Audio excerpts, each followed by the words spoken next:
Nous allons commencer à parler d'un autre document. Vous l'avez appelé, vous, la marque du papillon. Oui, c'est ça.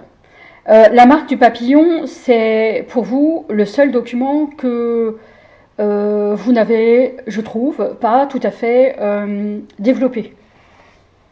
Nous en avons parlé plusieurs fois. Oui, c'est vrai, tout à fait. Mais vous n'avez pas développé. C'est une notion pas évidente à cerner. Je suis d'accord. Donc, nous écoutons beaucoup cette... comment vous pourriez dire? Ça pourrait être une approche, oui, effectivement. Ça pourrait être une manière, vous, en tout cas, de toujours vous vous dédouaner, si on veut. Oui, oui, c'est un peu ça, un peu ça. Alors là, oui, tout à fait. C'est-à-dire, vous dites quelque chose, c'est-à-dire, vous lui dites d'une certaine manière, ça peut être très provocateur, oui, ça peut être entendu de manière, de cette manière-là, oui, je suis d'accord, je suis d'accord. Seulement, vous arrivez toujours à l'amener de manière à ce que ce soit audible, à ce que ça soit entendu, malgré tout. Oui, c'est ça, exactement. Ensuite, on sent qu'il y a quelque chose de très sensible, enfin, de l'ordre de l'information sensible, de quelque chose, c'est tabou, on n'en parle pas, et c'est pas évident. Et alors, on peut très vite passer pour des gens pas crédibles du tout. Oui, c'est ça. Voilà, on aurait plein de qualificatifs. Oui, c'est très bien dit de le dire comme ça. Bon, on a écouté quelque chose, mais le problème, c'est nous, on a aussi notre manière de le présenter. Quand on parle du papillon, on le présente, nous, le papillon. C'est-à-dire, on dit que c'est le papillon. C'est comme ça qu'on le dit. Ah, mais eux ne le disent pas. Si, on le dit, mais je vais dire verbalement, ils ne le disent pas. Non, ça on ne dit pas, évidemment. Oui, donc c'est pas la même approche. Oui, c'est ça. Effectivement. Oui, c'est-à-dire qu'il n'y a pas de côté, puisqu'on dit le papillon. Oui. Oui, voilà. Et vous, qu'est-ce que vous avez dit? J'ai dit quelque chose comme...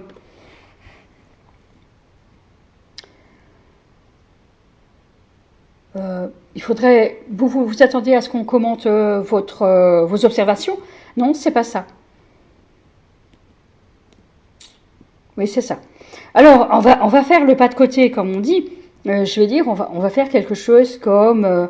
on va parler des panneaux solaires. Alors, ça va intéresser personne. Donc, là, vous parlez de la maison de Gorée. Oui, c'est ça. Bon. Nous, on va parler des panneaux solaires, par exemple. Oui, ça va intéresser personne.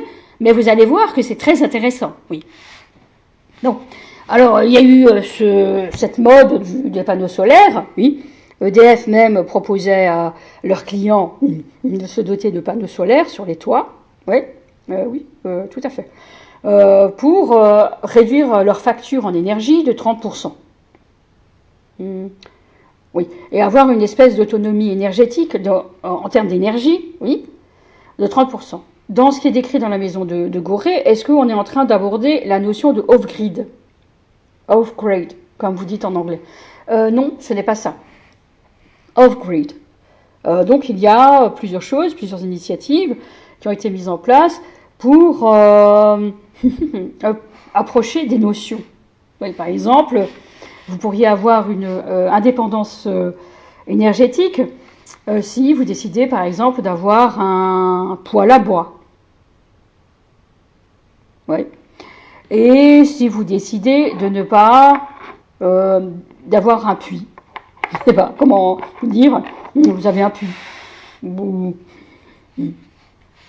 Mais justement, dans cette chose-là, on pense beaucoup de choses, comme si vous seriez autorisé à aller dans une forêt et vous servir, en sachant qu'il y a les eaux et forêts, la gestion des eaux et forêts, qui surveille aussi cette chose-là, puisque le bois, ce n'est pas gratuit. Oui, c'est ça.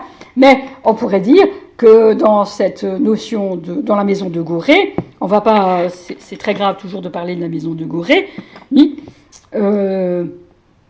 puisqu'il y a la notion de déportation, des choses comme ça. Oui, c'est ça, c'est toujours grave. Oui.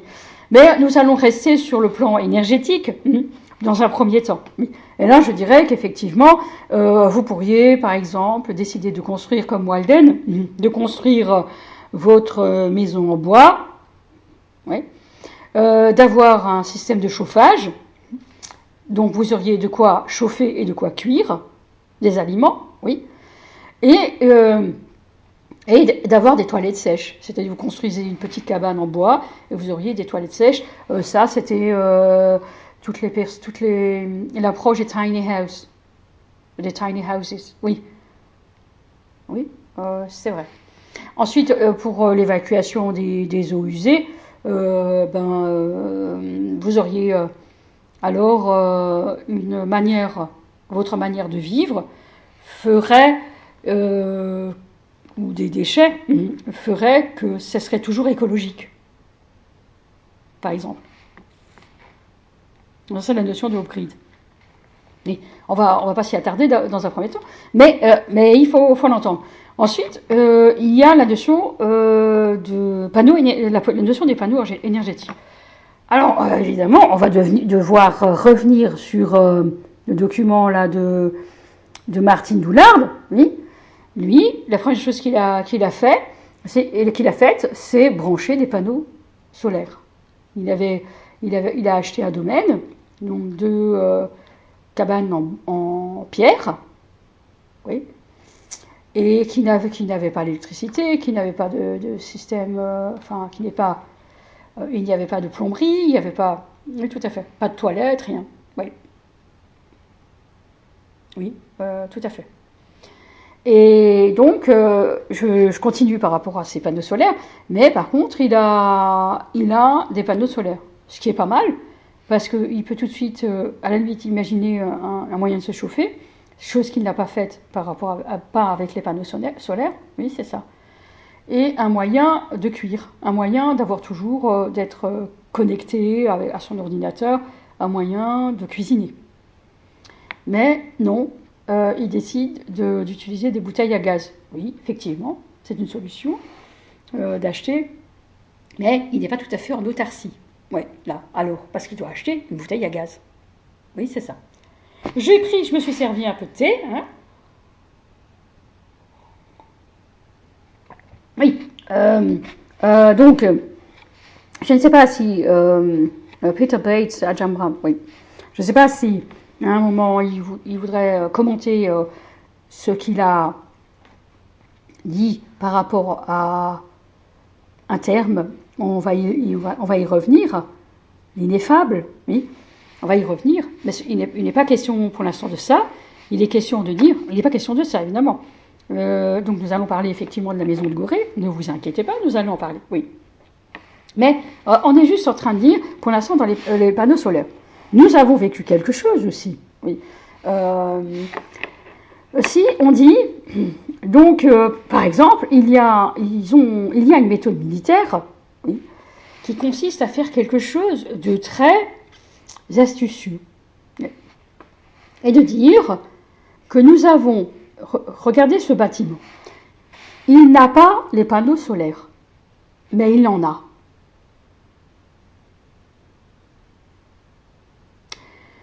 Il n'est pas équipé de panneaux solaires sur les toits, mais il en a.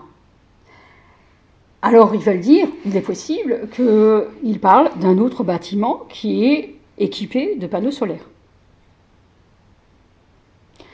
Seulement, cette méthode dirait qu'ils ont vu dans ce bâtiment quelque chose qu'ils voient dans le bâtiment équipé de panneaux solaires.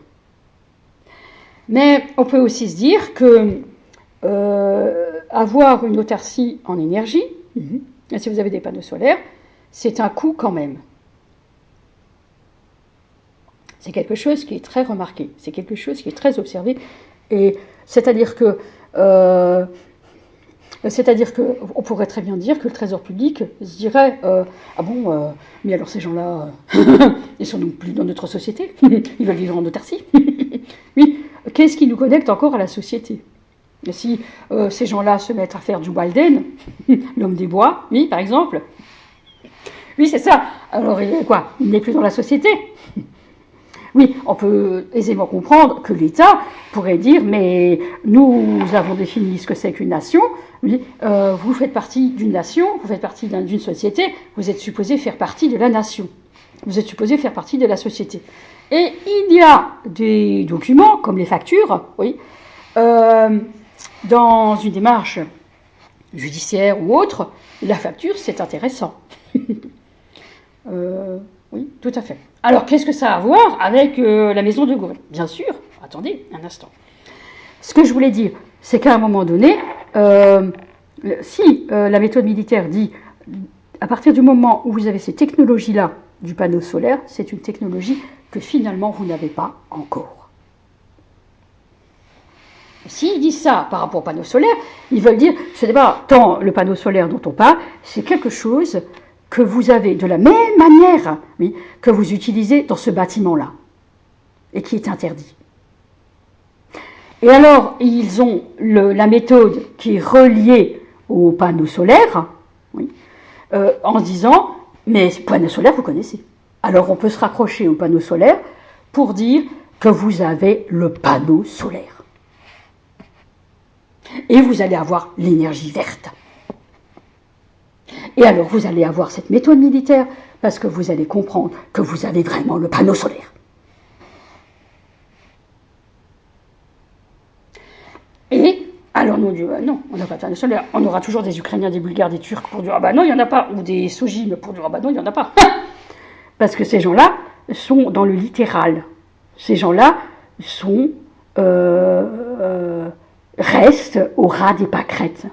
Et ça arrange bien un groupe d'organisateurs qui disent, c'est bien, on a des gens ras les pâquerettes.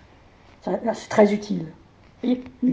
Seulement, quand on dit l'oiseau est quand même dedans, on est en train de dire que ces personnes vont, malgré tout, matériellement, logistiquement, dire vous avez la pompe à chaleur maintenant. Non, vous l'aviez déjà. La restitution d'énergie. Et là, on aborde un terme qui veut dire la restitution. Et si on dit restitution, on peut parler, par exemple, des centrales de la grande distribution, qui disent, vous achetez, donc on travaille ensemble, on vous permet d'avoir vos produits dans nos linéaires, c'est-à-dire une vaste diffusion de vos produits. C'est quand même très intéressant pour une petite fabrique comme la vôtre. Oui. Donc, ça a un coût. Ouais. Alors, vous payez tout le temps. Alors, vous développez les emballages, c'est vous qui payez. Vous allez, les emballages, nous, on fait le packaging, vous payez. Okay. On fait ensuite, il y a qu'est-ce qui est payé aussi? Tous ces, donc vous payez la création du packaging. Vous paierez le packaging en soi. Le packaging, vous le payez. Ensuite, vous avancez plein de choses encore, oui. Et à la fin de l'année, il y a un document qui s'appelle la restitution. Il y a des documents qui s'appellent la carte des coûts, et il y a un document qui s'appelle la restitution. Voilà. Donc, vous nous demandez de faire la restitution, ou pas, d'un document.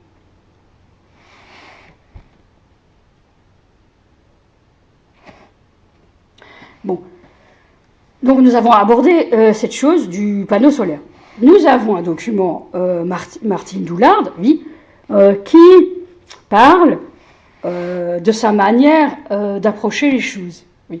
Vous avez du bois, vous n'avez pas du bois. Oui. C'est-à-dire, il y a, il y a des petits villages qui tournaient autour de la Syrie. Une société qui scie du bois. On nous dit que c'est confortable parce que ça permet rapidement de pourvoir à des besoins de construction, de chauffage, enfin pour ensuite cuire ses aliments. Oui, c'est ça. Oui, c'est une économie. Oui. Oui. Le bois, c'est une notion très particulière. On peut faire de l'art avec le bois. On peut faire des ustensiles de cuisine. Ah, oui, il y a plein d'objets avec le bois, par exemple. Et c'est plutôt accessible comme matériau. C'est pas comme la pierre, je trouve. C'est vraiment compliqué. La pierre, il faut du mortier. Mais il dirait non, on arrive à trouver une façon de faire du mortier, par exemple. Vous voyez le bois, c'est une technologie relativement simple. Par rapport à la pierre, alors il dirait si, on peut se débrouiller aussi avec la pierre. Alors oui, par contre, percer la pierre, c'est difficile quand même. Hein. Mais effectivement, vous parlez dans votre document d'évacuation des eaux, ou de percer les murs, la percée des murs, les murs percés, oui, alors qu'il ne l'est pas.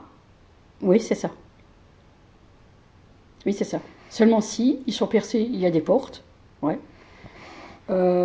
Oui, on voit des ouvertures, des brèches, des ouvertures. Oui, c'est ça. Mais en fait, oui. Et en fait, c'est ça que pour l'instant, on peut dire. Alors on peut dire, nous, c'est ce qu'on avait dit. Ce qu'on a dit, c'est oui, effectivement, il y a eu, quand on dit que l'oiseau est quand même dedans, ces gens-là ont quand même toute la technologie du panneau solaire sans avoir le panneau solaire. Mais ils l'ont. C'est-à-dire qu'on peut faire un comparatif de coûts, on établit la carte des coûts, on pourrait dire que vous avez une forme de restitution d'énergie. Et c'est identique au panneau solaire. Et il pourrait aller très loin pour dire, finalement, on pourrait très bien dire que vous avez les panneaux solaires. Vous voyez ? Si on prend votre document, donc vous dites que on va le lire, hein, oui. Enfin on va en parler. Ils n'ont pas pu être parqués, ces esclaves, dans ce lieu, donc la maison de Gorée, oui. Il n'y avait pas de système d'évacuation des eaux usées, par exemple, oui. Il aurait été impossible d'y vivre plus de 2 minutes. Avec 50 personnes dedans, par exemple, dans une pièce, oui. Oui, oui, c'est ça, exactement, par exemple. Alors, c'est là qu'on dit, oui, mais vous parlez en papillon. Oui, c'est ça. Qu'est-ce que vous dites quand on dit ça? Et nous, on vous dit, oui, effectivement, on a bien compris, oui, mais on a bien compris, mais on dit, l'oiseau est quand même dedans. C'est-à-dire ces choses-là, c'est bien arrivé. Oui, ça s'est bien passé. Seulement, eux, ils diraient, regardez cette monstruosité. Vous allez nous dire, vous êtes des monstres. Regardez qu'est-ce que vous faites à l'humanité, c'est monstrueux. Oui, c'est monstrueux. Oui. Mais par contre, c'est-à-dire c'est quelque chose qu'on arrive, c'est comme les panneaux solaires, on arrive à le voir. Comme ça. Mais il pourrait très bien dire, regardez, il y a des gens qui font exactement la même chose, mais vous ne le verrez pas. Et ça paraît, c'est-à-dire, c'est aseptisé, c'est tout le contraire, c'est aseptisé. Ils ont l'air heureux de mourir, ces gens-là. Regardez-les faire, avec une méthode qu'ils ont chopée je ne sais où. Mais c'est pareil. Vous voyez ? Il pourrait très bien vous dire, oui, mais ça a le mérite d'être montré comme ça. Oui. Alors c'est vrai, effectivement, ça a plusieurs... non, c'est possible de le voir de plusieurs façons, mais c'est pas comme ça que je voudrais le dire. C'est pas comme ça que je suis pas en train de dire que on préfère dire n'importe quoi à ce document, je ne suis pas en train de dire ça, mais vous pourriez aussi dire qu'à un moment donné, ces gens-là diraient qu'on a tout autant souffert de la même manière de quelque chose que nous, on ne sait pas. Alors c'est terrible de dire ça comme ça, oui, mais par rapport à quelque chose qui s'est produit, et alors on pourrait dire, mais pas possible, pas possible, pas possible. Vous êtes en train de parler quoi? De documents. Vous êtes en train de parler d'administration, de finances. Qu'est-ce que vous êtes en train de parler de taxes? Ça n'a rien à voir. Un humain qui meurt, c'est un humain qui meurt. Mais un archiviste pourrait dire, on avait dit ça, un archiviste pourrait dire, eh ben voilà, vous nous avez fait la maison de Gorée avec nos archives. Vous voyez ce que je veux dire? Et pour lui, ça serait ressenti comme tel. Parce que ces documents, on pourrait très bien imaginer que ces documents auraient été très utiles pour la justice, par exemple. Ensuite, on va lire ce que vous dites. Donc, bon, alors c'est vous qui lisez? Oui. Bon, nous sommes très nombreux à avoir entendu parler de l'île de Gorée, notamment dans la diaspora. Nous avons été très nombreux à entendre l'histoire que la plupart de nos ancêtres ont transité par l'île de Gorée. Donc, beaucoup d'entre nous, quand on se retrouve au Sénégal, on passe par cette île de Gorée pour marcher sur les traces de nos ancêtres et pour se reconnecter à notre histoire. J'ai cru assez dire, donc, une fois au Sénégal, je me suis rendu sur l'île de Gorée pour visiter la fameuse maison des esclaves. Aujourd'hui, je me dirige vers Gorée, vers l'île de Gorée, qui est Gourou de Corée. Enfin, ça s'est transcrit comme ça automatiquement, qui est aux abords de Dakar pour visiter notamment les vestiges, donc l'île de Gorée, pour notamment les vestiges de l'esclavage et de la déportation. Il me semble indispensable d'aller faire, mais comme j'ai déjà fait des voyages en rapport avec l'esclavage, donc là, auparavant, j'ai déjà visité des endroits où les esclaves avaient été détenus. Et comme aussi, de par mes recherches, je peux dire que j'ai énormément d'informations sur les conditions de détention des prisonniers africains. Eh bien, les observations que j'ai faites dans cette maison cadraient avec absolument rien. C'est-à-dire rien de ce que j'ai vu dans d'autres cellules de détention de prisonniers africains, et rien non plus par rapport aux informations qui existent concernant la façon dont les Africains étaient détenus en attendant les bateaux. Voilà. Bon, alors il y a ça, et il y a en Italie quelque chose dans les Alpes. Oui. Au Japon, c'est pareil. Oui. Alors, pareil, ça va être provocateur, etc. Mais on a su par les Japonais qu'il y a quelque chose qui se mettait en place, et alors on appelait ces lieux des lieux mis en quarantaine. Et on les appelle les villages des lépreux. Je ne suis pas en train de parler de la maison des Gorées, mais de Gorée. On est en train de parler du village des lépreux. Nous savons par l'Église que quelque chose avait été mis en place, parfois pour des membres de l'Église.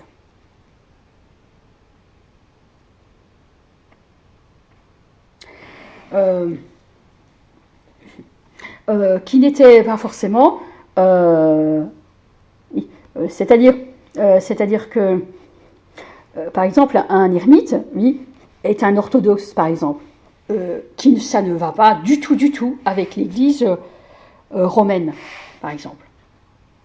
Parce qu'il y a quelque chose dans cette Église orthodoxe qui ne va pas être accepté par l'Église chrétienne. Oui. Mais ça va un peu plus loin, parce que c'est-à-dire que parfois l'Église pourrait dire ils sont dans l'ésotérisme, ils sont dans la magie noire, enfin, pour exagérer, vous voyez ce que je veux dire? Et puis ils sont en contact avec une population dont on ne soupçonnait même pas l'existence. Hein, voilà. Mais, et puis, et ils sont nés, et en pourcentage, dans la courbe démographique, ces gens-là représentent maintenant 20% de la population. Très simple. Vous voyez? Ouais, c'est ça. Et ils ont une manière... nous, on les avait appelés les Prométhéens. Oui, alors, oui, c'est ça. Oui, oui, c'est ça. Mais eux, les Italiens vont dire de manière plus... oui, ce sont des façons qu'on avait de ne plus parler à cette population parce qu'ils nous ont eus. Ils nous ont eus royalement. Mais cette population, on ne peut pas le dire comme ça. Oui, voilà. C'est-à-dire, de la même manière, ça ne peut pas être entendu par le grand public, cette chose-là. Mais aujourd'hui, on dirait qu'il y a quelque chose, c'était mis dans la catégorie tabou, oui. Mais aujourd'hui, il y a quelque chose comme, c'est moins tabou de le dire aujourd'hui. Voilà. Et alors bon, de la même manière, j'ai dit tiens, on voyait, les Ukrainiens présentent aussi des choses comme ça. On dit tiens, ça pourrait être aisément une maison d'hôtes. Là-bas, près de la rivière. Et là aussi, ça pourrait être un Airbnb. Vous voyez les choses un peu comme ça. Parce que Martine Doulard reçoit régulièrement des personnes, des visiteurs. Ouais. Alors on pourrait se dire, tiens, si on fait un pas de côté, on pourrait dire, tiens, il y a un va-et-vient de personnes, parce qu'il parlait de va-et-vient et de personnes. Ouais, c'est vrai. De la même manière, par cette méthode militaire, il pourrait très bien dire, ah ben oui, cette maison qu'ils reconnaissent, oui,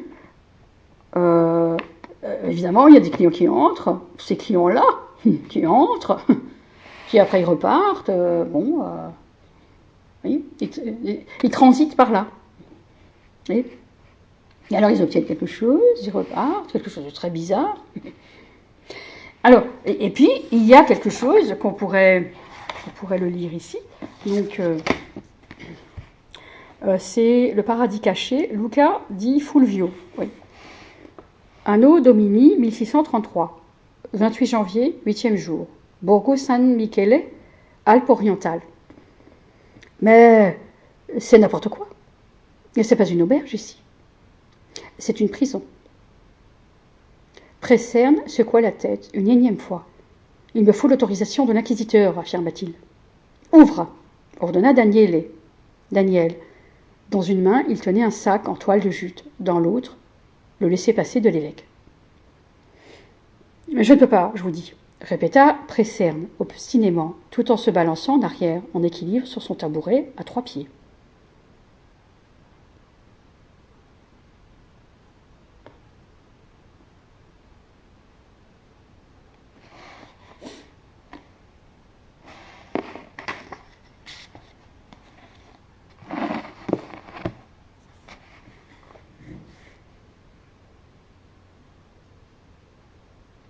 Voilà. Donc moi, je voulais revenir sur ma façon de travailler, comme vous dites, en papillon. Je voulais dire que personne ne va accepter ce que vous dites. Ça c'est l'histoire de toute notre civilisation. Oui, c'est ça. Oui, bien sûr. Oui. Mais votre approche a été terrible parce que vous le ramenez à quelque chose de très matérialiste. Nous, ce que on voulait dire, c'est que vous avez lu une transcription automatisée. Et il faut être rigoureux dans votre manière d'approcher les choses. Oui, oui, c'est ça. Dans cette façon de faire, vous pouvez dire, je peux vous dire que parfois c'est entendu comme ça. Pour des questions de vitesse, pour des questions de transcription, c'est-à-dire que c'est une manière de vouloir avoir des choses impersonnelles, vous voyez? Oui. Hein, c'est-à-dire, vous voyez, nous, il faudrait prouver que vous n'avez pas altéré le document. Bon, bah, alors, il ferait quelque chose, il le verrait, il n'y a rien qui a été touché, rien n'a été tapé, mais alors ça serait comme ça. Oui, effectivement. Bon, par exemple. Ah oui, nous, en fait, il faut vraiment faire les choses de manière très rigoureuse. Et alors, ça serait Josiane qui parlerait. Oui. Mais nous, aussi, aux Pays-Bas, on pourrait dire qu'on n'a pas compris que Madame avait un document, oui, que Madame avait un document sur la maison d'hôte. C'est ça, oui. Et donc, qui va compléter, en fait, ce qu'elle vient de dire maintenant. C'est ça. Et pourquoi? Parce qu'à un moment, je veux dire, comment voulez-vous qu'un pouvoir descende, quel qu'il soit? Ça peut être le Vatican qui décide de descendre quelque part. Oui, le pouvoir de l'Église. C'est toujours l'Église est toujours présente. Comment voulez-vous qu'il descende quelque part? Descendre quelque part, ça veut dire ramener le pouvoir euh, à hauteur de yeux. Vous voyez?